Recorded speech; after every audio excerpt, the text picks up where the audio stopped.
बौदीहर के ये वन 3 दिनों में पार करना कठिन है, किंतु मेरी सेना के पास इसे पार करने के लिए साधन भी हैं और संसाधन भी, जिनके रहते 1 सप्ताह की दुर्गम यात्रा 3 दिनों में हम पूर्ण करेंगे।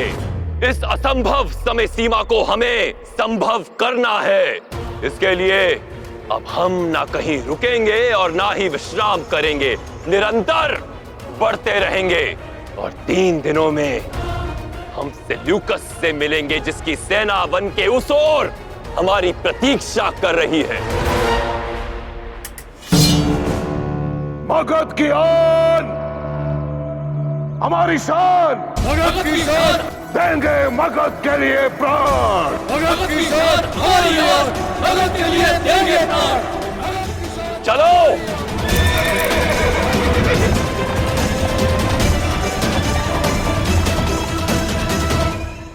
अपने अपने मूर्छों के लिए सजो जाओ। मगध की सेना के कौड़िहार वन पहुंचने से पूर्व ही हम अपने निश्चित स्थान ले चुके होंगे और जैसे ही वो वन में प्रवेश करेंगे हम अनियंत्रित पशुओं से उनका ध्यान भटका देंगे। जब तक मगध के सैनिक उन्हें अपने पथ से हटाएंगे, चंद्रगुप्त और हमारी सेना उनकी भोजन सामग्री चुरा लेगी। परंतु स्मरण रहे, सारी सामग्री नहीं चुरानी है, इससे उन्हें हमारे वहां होने का संदेह हो जाएगा। केवल उतना ही लेना है जिससे उन्हें कठिनाई हो और जो उनके रक्षकों की दृष्टि में भी ना आए।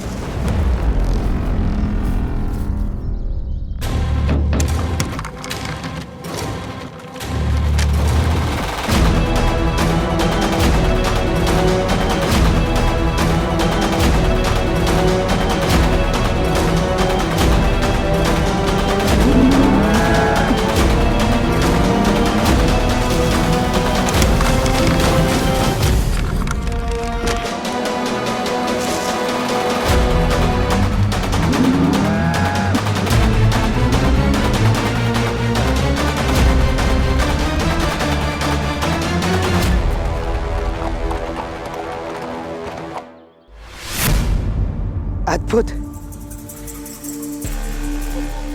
ये तो हमारी सेना की आवश्यकता से कहीं अधिक है। ये तो अभी प्रारंभ है चंद्रगुप्त। अभी तो केवल उनकी भूख पर प्रहार किया है, अगला प्रहार उनकी प्यास पर होगा। और उनके मार्ग में आने वाला जल स्रोत एक तालाब है आचार्य, जो यहाँ से लगभग 50 कोस दूर है। और मगध सेना जलपान हेतु वहां अवश्य रुकेगी। इसका अर्थ है कि हमारे पास समय अत्यंत कम है, हमें मगध सेना से पूर्व ही वहां पहुंचना होगा। चंद्रगुप्त, ये औषधि का मटका ले जाना मत भूलना। ये हमारे लिए अत्यंत महत्वपूर्ण है। इसे उस तालाब के जल में मिलाना होगा और परिणाम मगध सैनिक दुर्बल हो जाएंगे।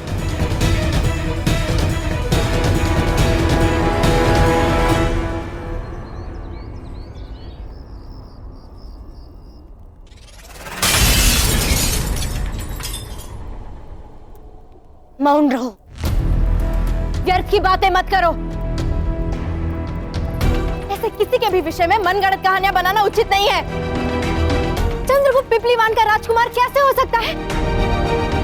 वो एक दास है, एक साधारण सा दास, समझी? और वो मेरे साथ, सम्राट के साथ, हम सबके साथ इतना बड़ा विश्वासघात नहीं कर सकता, कभी नहीं। आपके क्रोध, आपकी कुंठा और आपके आहत विश्वास का अनुभव है मुझे राजकुमारी, और मैं जानती हूँ कि सत्य आपके लिए कटु है, किंतु मेरा विश्वास कीजिए, यही सत्य है।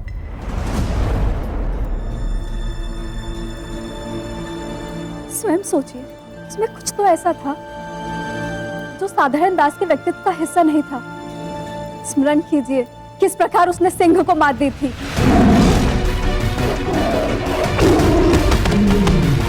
सम्राट के निर्णय उसने कई बार पलटवाए हैं, मूरा के प्राण बचाए हैं।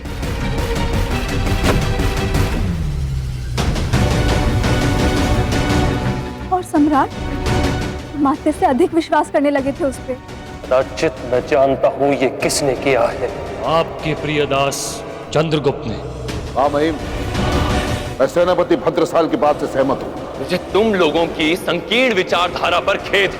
संसार में कुछ भी अहित हो जाए, तुम लोगों के लिए केवल वो दास ही है जो एक कारण है। मेरी माँ, आपकी दाई माँ, उन्हें तो भली भांति जानती है ना।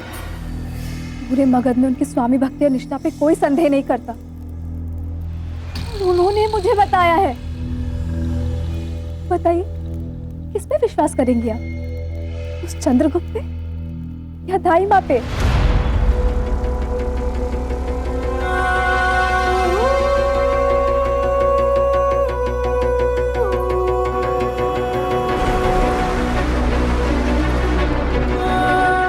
यही सत्य है राजकुमारी।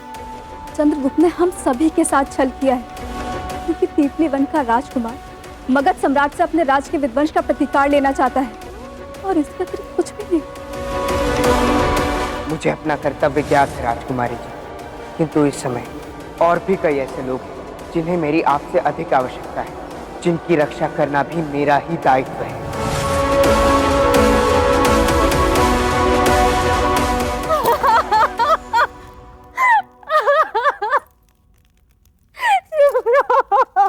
गुरुदरा, जहां तक मैं अपनी बहन को जानता हूं, वो ऐसे विश्वासघाती के लिए कभी इस प्रकार अपने आंसू व्यर्थ नहीं करेगी, बल्कि उसे उसका दंड देगी। सही कह रहे हैं आप गोवी भैया।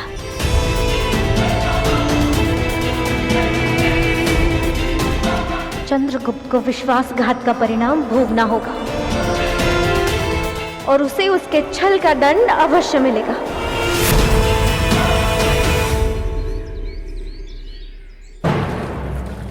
ये औषधि मिला जल ग्रहण करने वाले मनुष्य को इसके प्रभाव से निद्रा आएगी और वो मूर्छित हो जाएगा।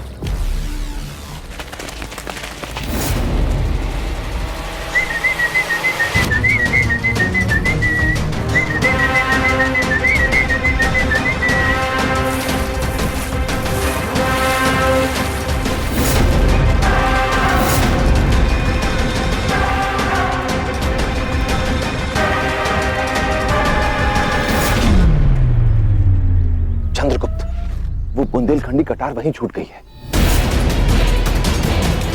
यदि मगध के सैनिकों ने देख लिया तो उन्हें संदेह हो जाएगा, सारा भेद खुल जाएगा।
शीघ्र ही धनानंद को बहुत बड़ा आघात मिलने वाला है। अब उसकी सेना के पास ना खाने को भोजन होगा और ना ही पीने को जल। इस युद्ध में भोजन संसाधनों के प्रमुख हो ना तुम, तो इतनी बड़ी भूल कैसे होगी तुमसे? अभी युद्ध आरंभ भी नहीं हुआ और हमारे पास भोजन सामग्री का अभी से अभाव हो गया। हाँ, ये व्यवस्था है तुम्हारी? प्रभु, मैं पिछले कई युद्धों से मगध की भोजन सामग्री का प्रमुख रह चुका हूँ, किंतु ऐसा पहले कभी नहीं हुआ। यदि युद्ध का इतना ही अनुभव है तो बताओ इस समस्या का समाधान क्या है? बस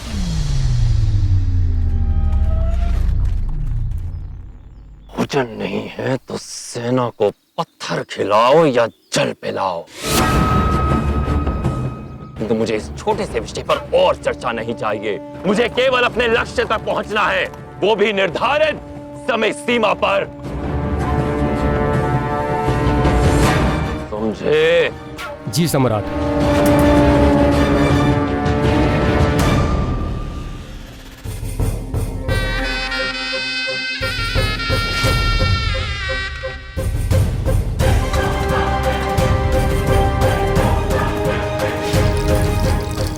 सेना के लिए भोजन सामग्री कम कैसे पड़ सकती है? प्रतीत होता है कुछ तो अवश्य अनुचित हुआ है। उस क्षत्रिय सेना में चाणक्य नहीं था?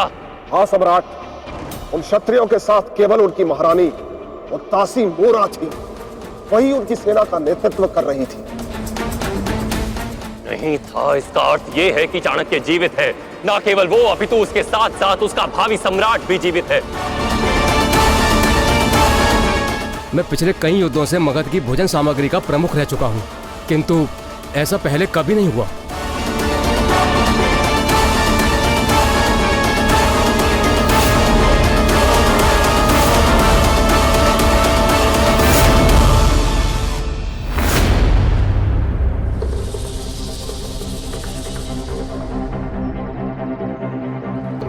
इतना कम भोजन?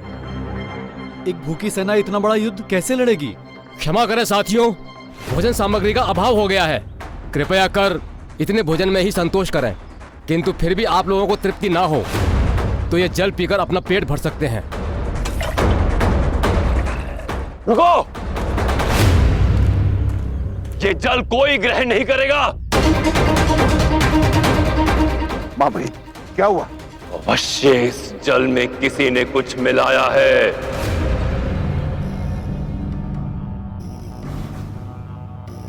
परंतु हमारे सारे सैनिक यही जल पीते हैं मां महिम, और देखिए किसी को कुछ नहीं हुआ, सबके सब सकुशल है।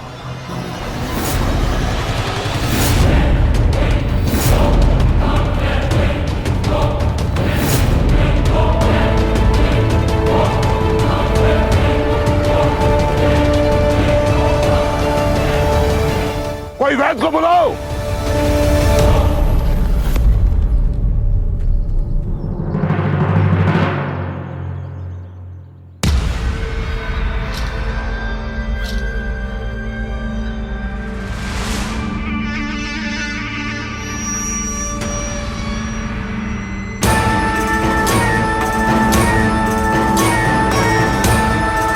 आपका संदेह बिल्कुल उचित था सम्राट। जल में किसी ने मूर्छित करने वाली औषधि डाल दी थी। परंतु ये कैसे संभव है? ये वन के तालाब का शुद्ध जल है। महामात्य, हमें एकांत में चर्चा करनी चाहिए। जी मां महिम। मगध सेना की मूर्छा टूटने में और उन्हें पुनः कूच करने में अभी समय लगेगा। इसी समय का हमें लाभ उठाना है। उनसे बहुत आगे निकलना होगा, लगभग 10 कोस। ये झाड़ियों से होकर जाता रास्ता, हम इन्हीं से आगे जाएंगे और अपनी आगे की योजना पर कार्य करेंगे।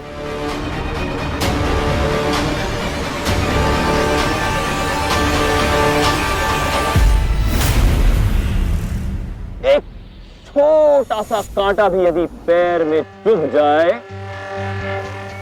तो पूरी यात्रा को कठिन बना देता है। क्षमा मां महिम, परंतु मैं कुछ समझा नहीं। मैं समझाता हूं। वो क्षत्रिय अभी जीवित है। ये कैसे संभव है भ्राता? असंभव तो कुछ भी नहीं होता जेश, और विशेषकर तब जब आपका शत्रु वो कुटिल ब्राह्मण चाणक्य हो। हमारी भोजन सामग्री कम हुई नहीं, उसे किया गया। इस वन के तालाब में औषधि भी उसी ने मिलाई ताकि हमारी सेना मूर्छित हो जाए। और ये कार्य वो अकेला तो नहीं कर सकता। फिर तो हमें तुरंत चारों ओर वन में फैलकर चाणक्य और उन धूर्त क्षत्रियों को मार देना चाहिए सम्राट। मैं इनके कथन से सहमत हूं मां महिम।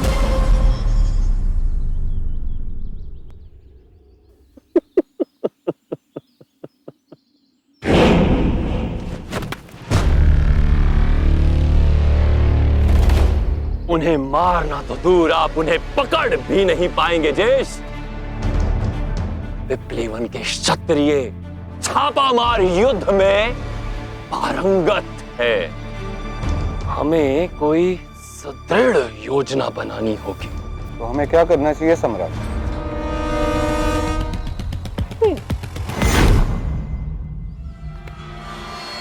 ये कांटों का झाड़ देख रहे हो ज्येष्ठ? जानते हो इसे नाग पुष्प क्यों कहा जाता है?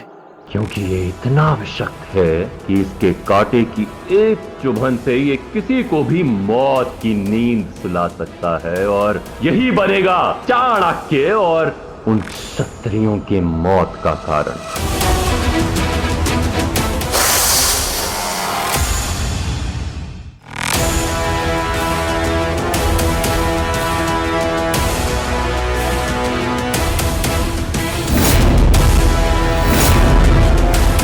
रुकिए राजकुमार। क्या हुआ बलदेव? कोई समस्या है क्या? ये देखिए, ये झाड़ी यहाँ कैसे? ये तो केवल किसी जल स्रोत के पास पाई जाती है और यहाँ कोई जल स्रोत है नहीं, तो फिर ये यहाँ क्या कर रही है? तो इस झाड़ी के यहाँ होने से इतना विचलित क्यों? ये कोई साधारण सी झाड़ी नहीं है आचार्य, ये नाग पुष्प की झाड़ी है। इसके कांटे की बारीक सी नोक भी एक व्यक्ति के अंत का कारण बन सकती है।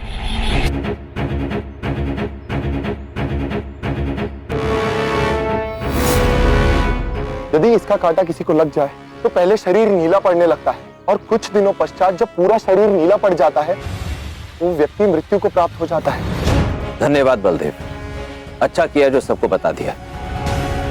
सब लोग ध्यान से सुनो, ये नाग पुष्प की झाड़ी, इसके कांटे की छोटी सी खरोंच भी तुम्हें पीड़ादायक और धीमी मृत्यु की ओर ले जा सकती है। ध्यानपूर्वक चलना। राजकुमार चंद्रगुप्त, आपकी सुरक्षा हमारे लिए सर्वोपरि है। आप आगे नहीं चलेंगे, पीछे आइए। जो आगे आचार्य। मैं और बलदेव आगे चलकर सुनिश्चित करेंगे कि ये कांटे किसी को लगे ना। आओ बलदेव।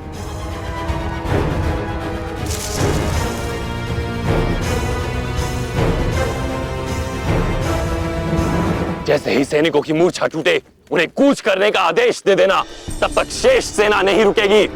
हमें शीघ्र ही अपने लक्ष्य तक पहुंचना है। अब इस वन में उन क्षत्रियों को ढूंढने की कोई आवश्यकता नहीं महामाते। शीघ्र ही मृत्यु का कांटा उन्हें ऐसा घाव देगा जो उन्हें सदा सदा के लिए शांत कर देगा।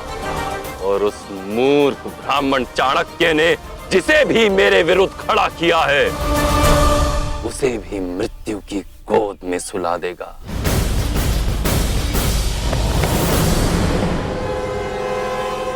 धन्यवाद राजकुमार। सावधान रहिए मत्सलदेव जी, हमें नाग पुष्पों से बचकर रहना होगा।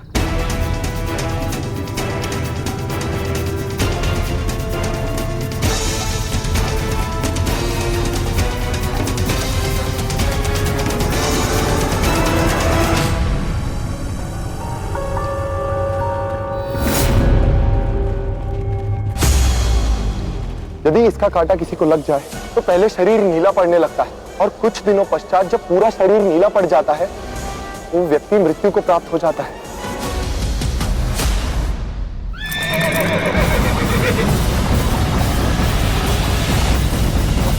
धनानंद को ज्ञात हो चुका होगा कि हम इसी वन में, और वो धूर्त ये भी समझ चुका होगा कि उसकी सेना से आगे निकलने के लिए हम इसी छोटे मार्ग का प्रयोग करेंगे। और ये उसे ज्ञात होगा ही कि इस छोटे मार्ग में ये विषैले नागपुष्प के पौधे भी हैं। अब हम सबके समक्ष चुनौती केवल एक है, धनानंद के इस दाव को विफल करना। हमें शीघ्रातिशीघ्र स्वयं को सुरक्षित रखते हुए धनानंद से आगे चलना होगा ताकि उससे एक कदम आगे रह सके। आचार्य, हमें शीघ्र ही असाका नरेश वज्रबाहु को यह संदेश पहुंचा देना चाहिए कि वो सेल्यूकस पर आक्रमण के लिए सज्ज हो जाए और यहाँ वन में हम धनानंद को रोक कर रखेंगे ताकि असाका नरेश सेल्यूकस को परास्त करके हमसे जुड़ जाए और हम साथ मिलकर धनानंद को परास्त कर दें। चंद्रगुप्त, कई बार तुम्हारे इस सटीक आकलन को देखते हुए मुझे ऐसा प्रतीत होता है कि स्वतंत्रता के इस युद्ध में तुम्हें किसी की भी आवश्यकता नहीं, स्वयं मेरी भी नहीं। मेरा तो ज्ञात नहीं, किंतु अखंड भारत को आपकी आवश्यकता अवश्य है।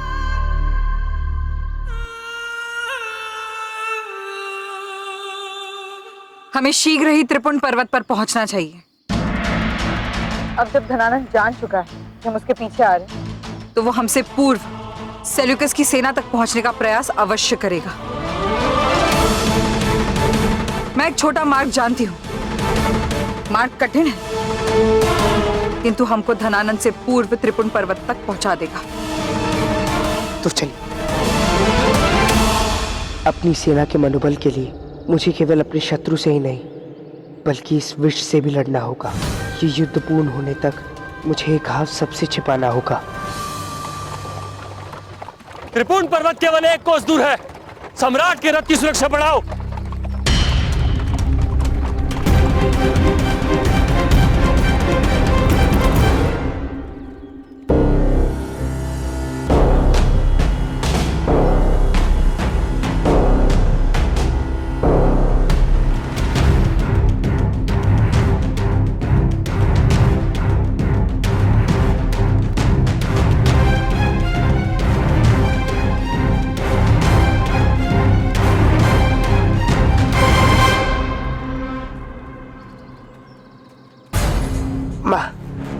आप चलिए, मैं आपको पर्वत के शिखर पर मिलता हूँ।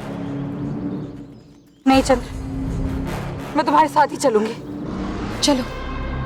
माँ, आप मेरी माँ ही नहीं, पिपलीवन की महारानी भी है, और सेना का मनोबल बढ़ाने के लिए आपका यहाँ रहना अनुचित होगा। आप चलिए, मैं आपको शीघ्र ही मिलता हूँ।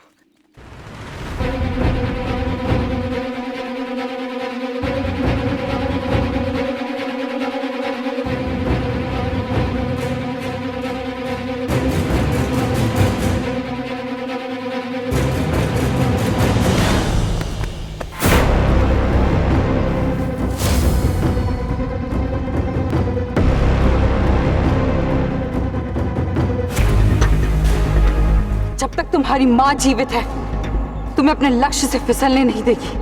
आओ पर।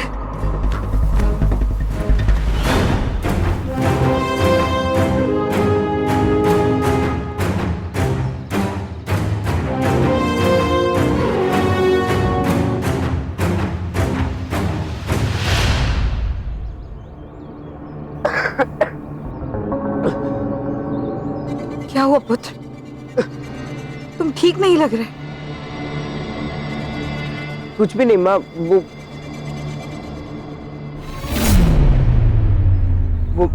हे ईश्वर!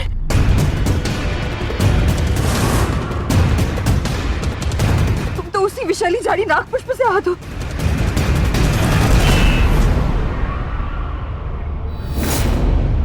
हम हमारे लक्ष्य के पास पहुंचने वाले हैं माँ। हमारा लक्ष्य धनानंद, वो हमारे सामने ही है। वो देखिए।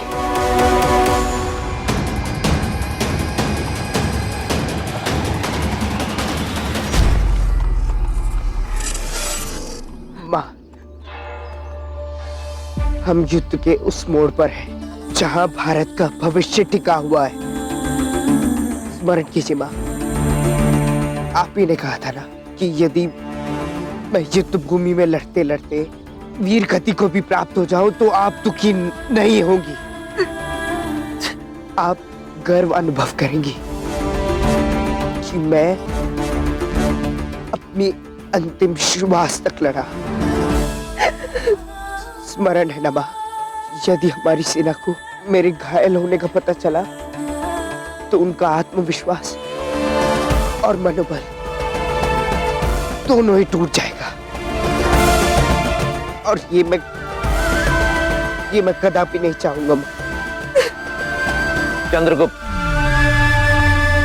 शत्रु की सेना समक्ष खड़ी है। आक्रमण का समय हो गया है। सज्ज हो जाओ। जी आचार्य।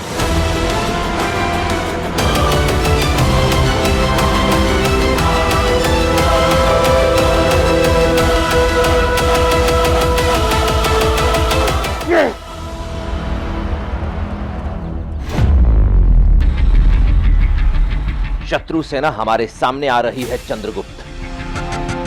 धनानंद वहां उस रथ पर उपस्थित कक्ष में है, परंतु उस तक पहुंचने के लिए उसके आसपास का सुरक्षा चक्र भेदना होगा। हमारी भेंट शीघ्र ही होगी धनानंद। जिस क्षण की तुम्हें कब से प्रतीक्षा थी चंद्रगुप्त।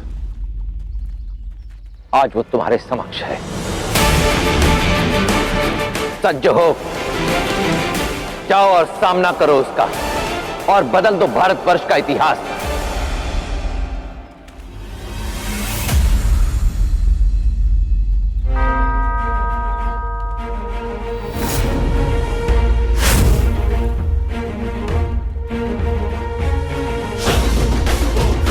शत्रु हो खंड खंड, हो श्रेष्ठ मेरा भारत अखंड।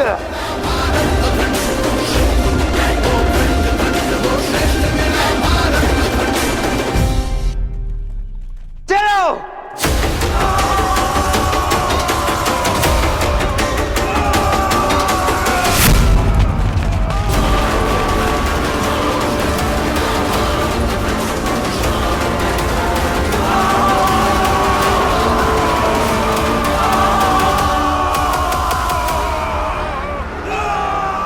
सम्राट के रथ की रक्षा करो।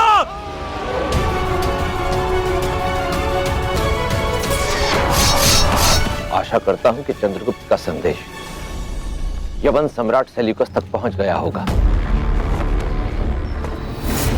चंद्रगुप्त का पैगाम।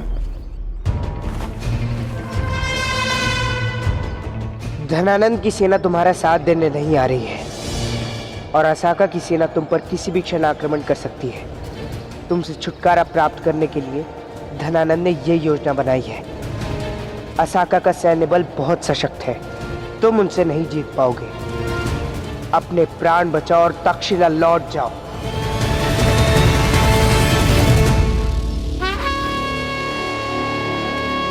शाह, असाका की फौज ने हम पर हमला कर दिया है।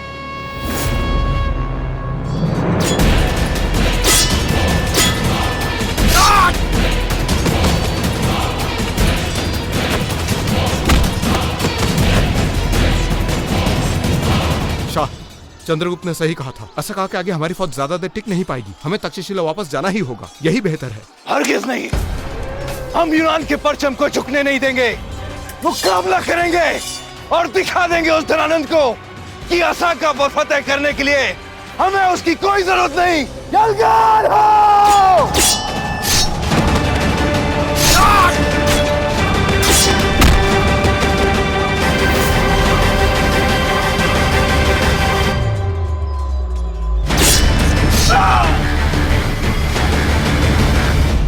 आचार्य चाणक्य का कथन सही था। ये यवन इतनी सरलता से हार नहीं मानेंगे। सैनिकों, आगे बढ़ो! आक्रमण!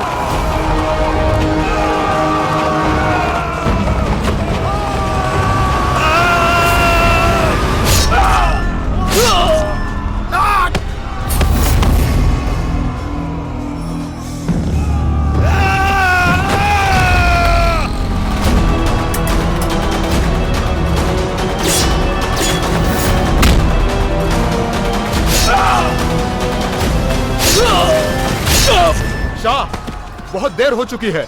अब इस जंग को जीतना नामुमकिन है। हमें वापस जाना होगा।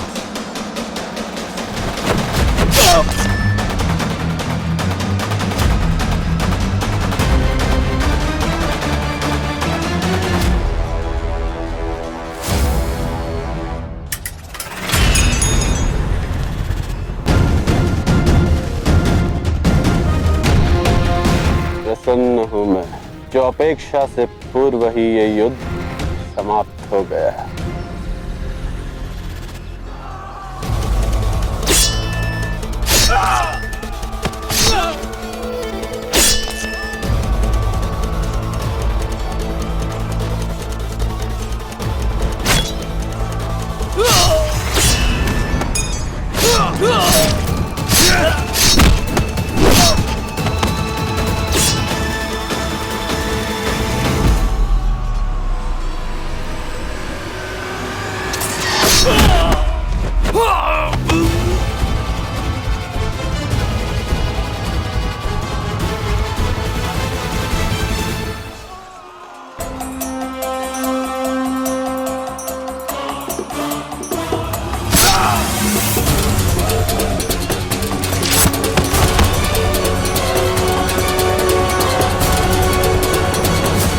विष का प्रभाव बढ़ता ही जा रहा है, परंतु मैं रुक नहीं सकता। मुझे शीघ्र ही धनानंद तक पहुंचना होगा।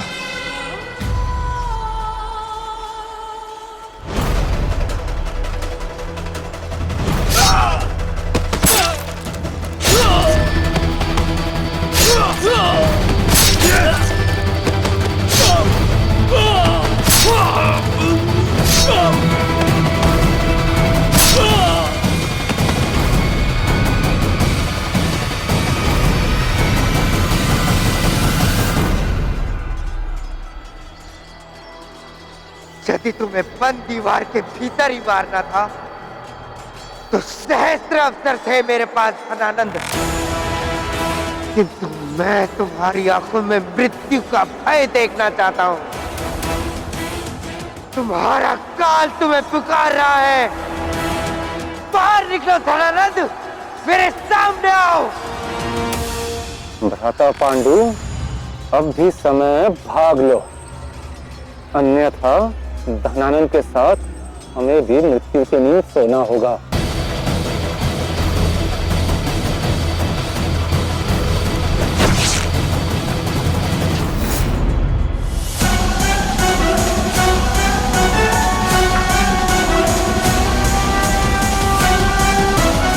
धनानंद!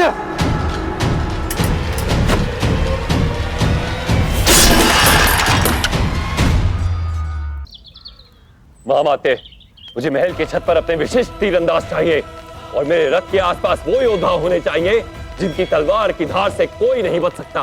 उस चतुर चाणक्य ने जिसे भी मेरे लिए चुना है, आज उसका अंतिम दिन होगा। आने दो उसे।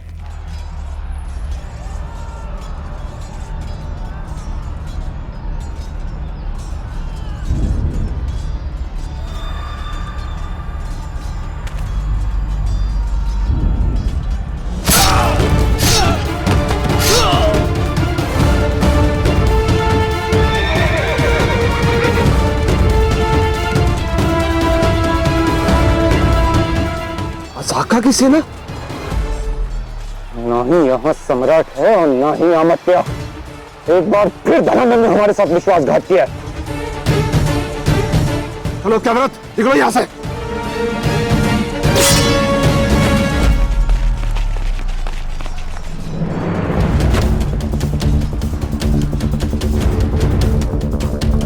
प्राण मत लेना इसके। ये मगध की सेना का सेनापति है। इसका जीवन इसकी मृत्यु से भी अधिक काम आएगा। बंदी बना लो इसे। भविष्य में हम धनानंद के साथ इसका सौदा भी कर सकते हैं।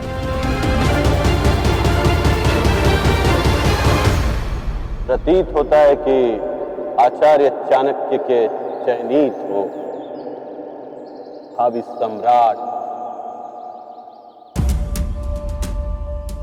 चलो मगध की ओर कुछ करते हैं। तुम्हारा प्रतिशोध और चाणक्य की प्रतिज्ञा को पूर्ण करते हैं। शत्रु हो खंड खंड हो श्रेष्ठ मेरा। मैं आपका सुझाव मानकर अपनी सारी सेना को उत्तर से पश्चिम की ओर ले जाने में सच हूं। शत्रु हो खंड खंड हो श्रेष्ठ मेरा भारत अखंड।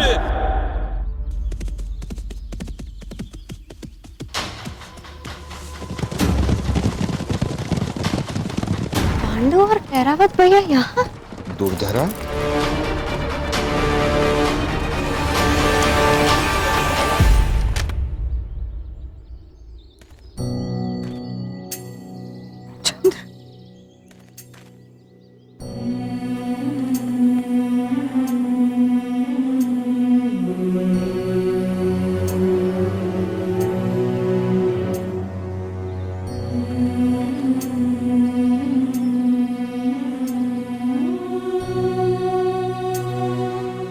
औषधि ले लो, कुछ समय तक तुम्हें शक्ति देगी।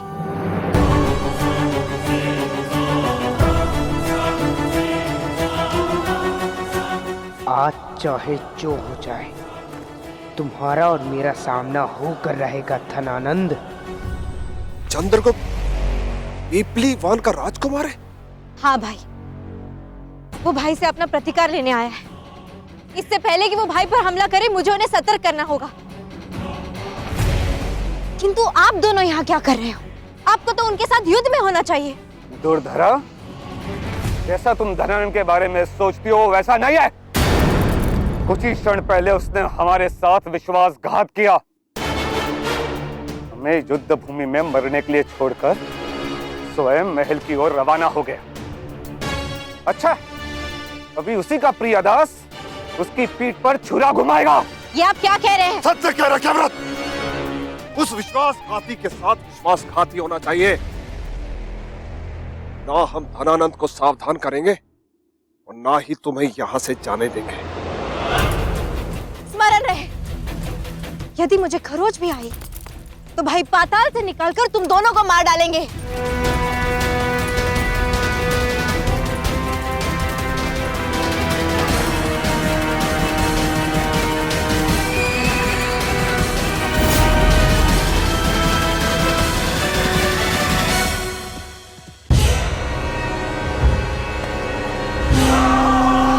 महल के द्वार बंद कर दो।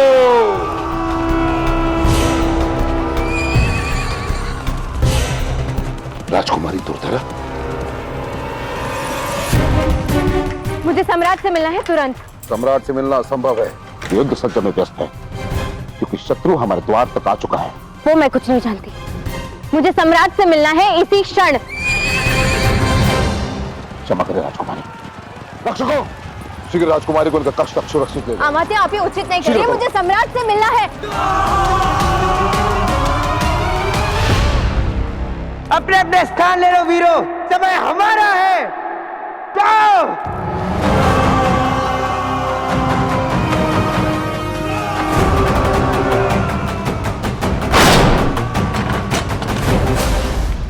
सैनिकों, आज इस मुख्य द्वार के साथ पिपलीवान के क्षत्रियों के लिए उनकी मृत्यु का द्वार भी खुलेगा। मगध, मगध, मगध। धनानंद हमारे स्वागत में पूर्णतया सज्ज है। यह युद्ध सरल नहीं होगा। जो सरल हो वो युद्ध नहीं, खेल होता है। और यहाँ हम स्वागत लेने नहीं, मृत्यु देने आए हैं। जाओ।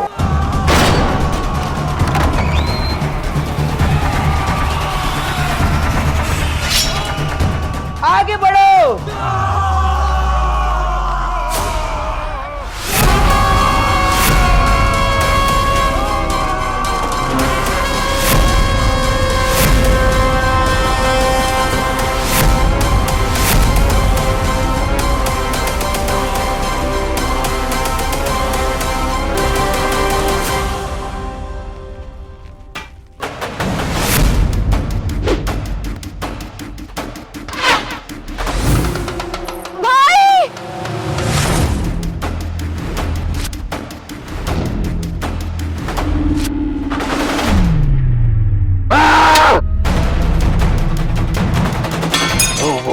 तुम हो जिसे चाणक्य ने चुना है। हाँ, और अब समय आ गया कि तुम मुझे जान ही नहीं, पहचान भी लो।